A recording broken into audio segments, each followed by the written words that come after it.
Olha, no jogo do poder tem uma regra que é quase uma sentença de morte: ser ignorado. Hoje a gente vai mergulhar de cabeça na sexta lei, que é sem dúvida uma das mais polêmicas e poderosas. A lei que ensina a dominar a moeda mais valiosa que existe: a atenção. Uau! Vamos começar direto com essa frase, que é um verdadeiro soco no estômago, né? A qualidade da atenção é irrelevante. Mas o que isso quer dizer na prática? Quer dizer o seguinte: no grande palco do poder, o importante é ser visto. Ponto. Ser atacado, criticado, até caluniado, tudo isso é muito, mas muito melhor do que passar despercebido. Porque a indiferença, a indiferença é o que realmente acaba com qualquer chance de influência. Pensa assim, a atenção é literalmente a moeda do poder. É o dinheiro que se usa para comprar influência. Sem ela, não dá para ser reconhecido, muito menos respeitado ou temido. Ficar ali no escuro, sabe, perdido no meio da multidão, é como ser um fantasma no jogo. E fantasma não joga, né? Para entrar no jogo, primeiro alguém tem que te ver. E aí a gente chega na definição formal da lei: chame atenção a qualquer preço. E olha, é importante entender: isso não tem nada a ver com ego, com querer aparecer por aparecer. É pura estratégia de sobrevivência. Pensa no mundo de hoje, lotado, barulhento. Se você não se destaca, você simplesmente não existe. É duro, mas é real. A multidão não vai abrir caminho para quem ela não consegue ver. E aqui está o pulo do gato.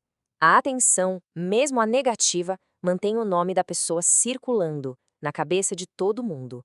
E essa presença, essa notoriedade, isso pode ser convertido em poder, em influência.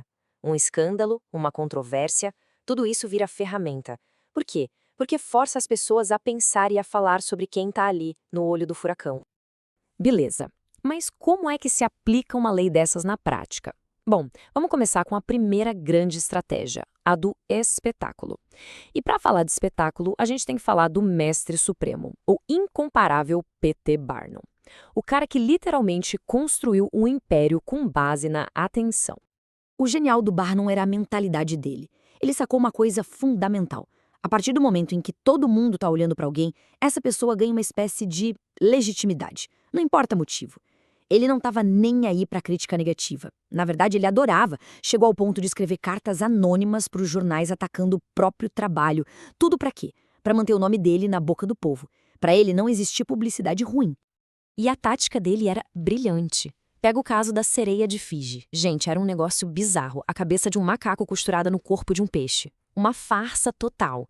Mas, e aqui tá a mágica, o Barnum não vendeu como se fosse real. Ele promoveu como um debate, um mistério a ser resolvido.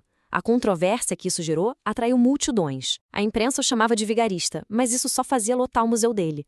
No fim, a notoriedade virou o quê? Dinheiro. Ingressos vendidos. Simplesmente genial. Ok, essa abordagem do Barnum é barulhenta, extravagante, né? É um outdoor piscando.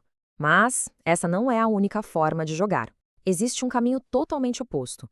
Mais sutil, mais silencioso e, quem sabe, até mais poderoso. O caminho do mistério. E a mestra absoluta dessa arte foi a espiã e dançarina Mata Hari. A lógica aqui é outra. Pensa só. O espetáculo do Barnum a gente consome na hora. Viu? Acabou. Já o mistério a gente nunca consome por completo. Ele te convida a ficar pensando, tentando juntar as peças, sabe? Isso gera uma espécie de obsessão nas pessoas, que ficam tentando decifrar o enigma. E essa obsessão é uma forma de atenção extremamente poderosa. Olha que interessante o caso da Mata Hari. Ela chegou em Paris sem nada de especial. Não era a melhor dançarina, nem a mulher mais bonita da cidade. Objetivamente, ela era comum. Só que ela construiu uma persona, uma história. Disse que era uma princesa de Java que conhecia danças sagradas e exóticas. Era tudo mentira, mas ela nunca dava respostas claras, sempre deixava uma ponta solta. E esse ar de mistério fez toda a diferença. Transformou uma mulher comum numa figura quase divina, enigmática, que fascinava toda a Europa. Então vamos colocar os dois lado a lado para ficar bem claro. De um lado, o P.T. Barnum, o cara da exposição máxima. O lema dele era: quero que todo mundo me veja e fale de mim, não importa como. Do outro lado, a Mata Hari, a rainha do mistério. Ela queria ser vista, claro, mas nunca totalmente compreendida. É como se o Barnum gritasse para preencher o silêncio, enquanto a Mata Hari usava o silêncio para fazer a imaginação das pessoas trabalhar. Duas táticas completamente diferentes, mas com o mesmíssimo objetivo: capturar e prender a atenção. Mas calma lá. Como toda lei do poder, essa aqui também é uma faca de dois gumes. Chamar atenção a qualquer preço pode literalmente custar tudo que você tem. Buscar os holofotes do jeito errado não é só um deslize.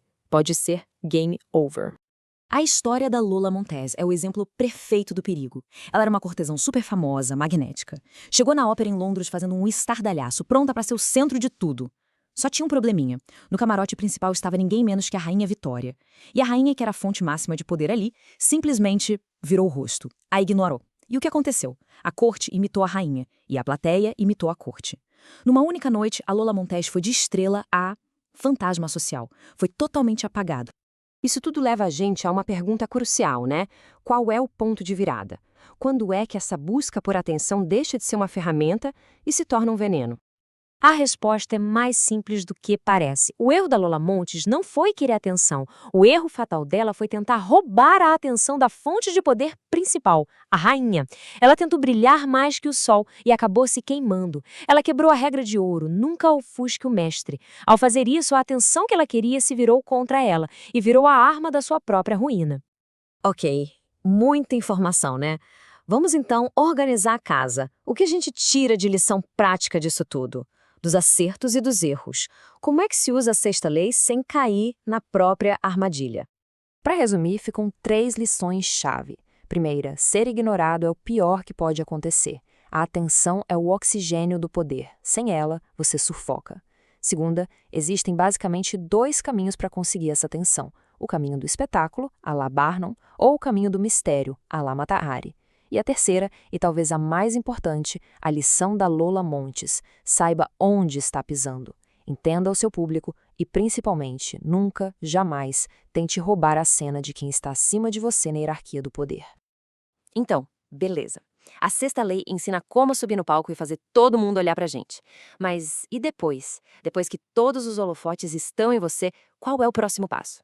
É aí que entra a sétima lei. Como fazer os outros trabalharem duro por você, mas garantindo que o crédito seja sempre seu. Essa é a arte que a gente vai desvendar na nossa próxima análise. Fica ligado.